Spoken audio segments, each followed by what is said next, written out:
Welcome back. It's Wednesday, which means it's time for a rave review. All right, up first on Netflix today is a spin-off of the Love is Blind franchise called The Ultimatum. Dun, dun, dun. Yep, Nick and Vanessa Lachey are back to co-host this crazy show about couples. Now, here's the twist. These couples are there on the show because one has given an ultimatum to the other. Either we get married or we break up. So the premise of the show, ultimatum. After 1 week, they all have to separate and become coupled with somebody else to see if there's another love match better for them than the person they came on the show with. I'm just like, just when I think we can't get any crazier with dating shows, we get the ultimatum. Take a look at the trailer. The only thing scarier than losing you right now would be to marry you. You're here because someone in your relationship has issued an ultimatum. I want a ring on this finger. One partner is ready to get married and the other isn't sure. I'm not ready to propose. Take a good look around at each other. You're gonna find out if there are people here Who might be a better fit? At the end of the week, you'll each choose a new partner. You'll move in together for 3 weeks. At the end of this experience, You guys will have to choose to marry the person you've arrived here with, or to split forever. There is someone for everyone, and I think that a lot of people would be happy to be with me. Can we just have a good time because our lives are gonna change? Being single is extremely nerve-wracking. This experience is making us all start over. It's weird to see the person that you came here with dating someone else. I'm not attracted to you. I think you can do like 100% better than him. My eyes have opened up to a lot of things that I want in a relationship. This is hard. It's like if you guys aren't gonna be real with yourselves, like why are you here? I would be crushed if she walked out of here with another guy. Do I think that there's a possibility that I could be happy with somebody else? Yes.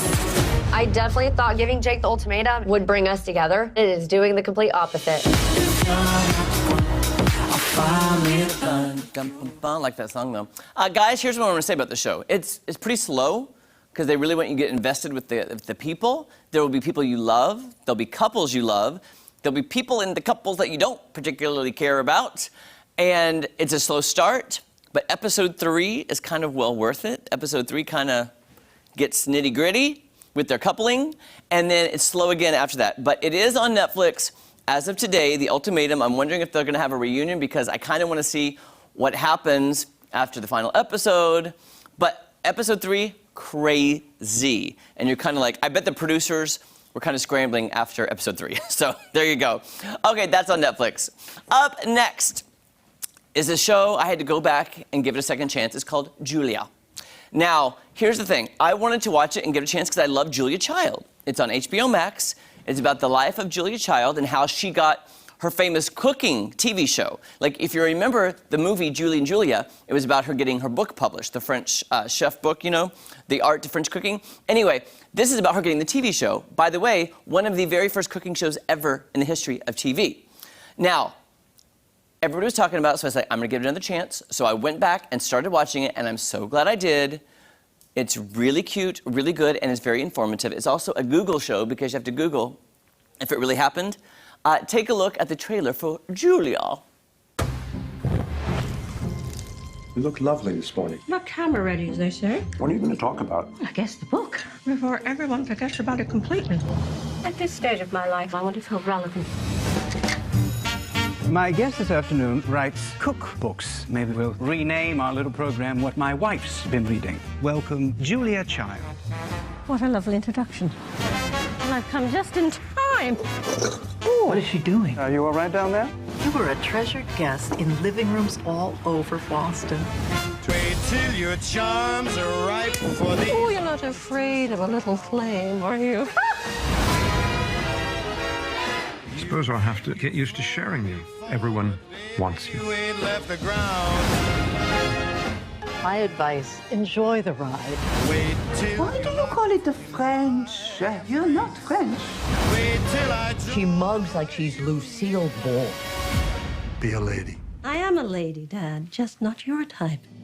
Let her in. Best is yet to come the day you're mine. I hope you've had as much fun as I did. Bon appetit. The best is yet to come, come the day of my... It is an amazing cast. Sarah Lancashire is an English actress, plays Julia Child. Also starring David Hyde Pierce, you remember from Frasier, Bebe Neuwirth from Cheers and Frasier, Judith Light, who has had a career resurgence as of late, and the iconic Isabella Rossellini. All there, the critiques going into the show were that she didn't do the correct Julia Child voice. Here's my critique on that. She is not doing an over-the-top version of Julia Child. She is doing what Julia probably was in real life, not putting on an act. She's being the real person. So the voice, to me, is not distracting. I love seeing how a woman took power of her life and wanted something and ended up making her own TV show. So that was amazing and inspiring to see. You can see that on HBO Max right now. And finally, I just want to give you a little montage. I was going through my pictures from the Critics' Choice Awards, and I realized I had a lot of fun videos of me talking to some of the celebs before I took a picture. So I'm going to show you a little behind the scenes and just give you a little commentary on what was happening. This is the Fairmont Century Plaza Hotel. Here we are in the lobby waiting for the show to start. And I got to chat with Murray Bartlett about The White Lotus, the show I loved and reviewed. He was nothing but kind. Now, there you see Will and Jada Smith. I was that close to him. Did not speak to him because there was a lot of security, but I was that close before the slap.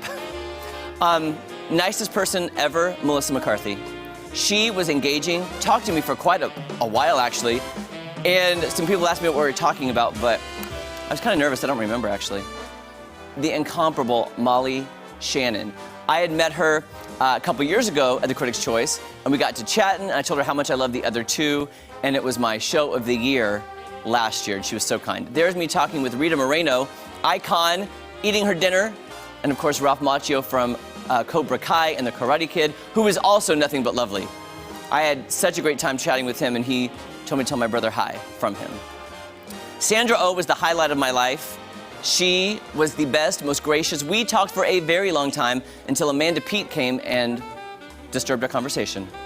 There's Amber Ruffin, Christine Lottie, Elle Fanning, Drew Tarver, Skylar Aston, Nassim Pedrad, Jane Levy, Caitlin Deaver, Andrew Garfield, Halle Berry, Hannah Einbinder, Juliette Lewis, Amanda Peet, Peyton List, Jean Smart, Kristen Chenoweth, Michael Keaton, Ansel Elgort, Ian Armitage, and me!